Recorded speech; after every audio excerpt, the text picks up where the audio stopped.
Sure, I want to share something with you and the rest of your audience. And this is purely anecdotal. This is not someone that came in trying to work with us. I'm on vacation. I'm not going to say where because I want to keep this person completely anonymous.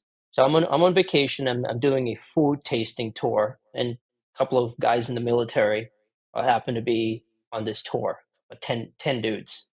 And we start talking and ask my background, what I do. So I do anesthesia, and by trade I'm doing some of this research on long COVID. And one of the guys pulls me aside and goes, "Hey, do you know anything about vaccine injuries?"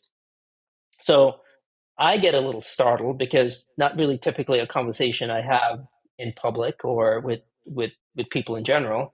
Um, and I was a little bit puzzled, but he goes, "Well, I want to tell you my story." And so this is someone, he's one of the top air pilots in the Air Force, highly trained guy, young guy. And he tells me that he ended up getting, I think it was after the Pfizer vaccine, he ended up getting myocarditis, and 18 months, 18 months now, since he has the vaccine, he's got injury, he's got scarring in his heart. He just got cleared to fly. But he was saying initially when he got the vaccine, he started to experience chest pains. Went to his commanding officer, sent him over to the military hospital. They did all the tests, and they said, "Well, there's really nothing wrong with you."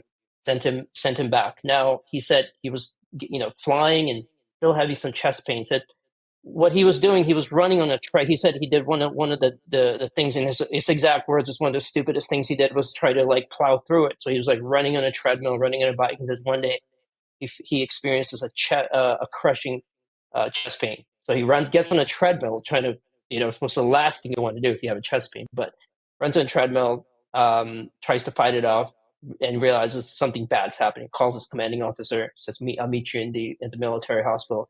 Gets over there, does a battery of tests, and they're like, "You've been having multiple heart attacks for the past like 6 months."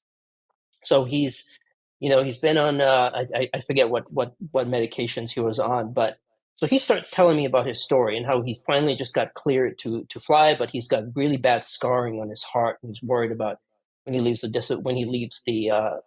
military, about his disability. Then he starts telling me that there are others in his squadron who also experience this.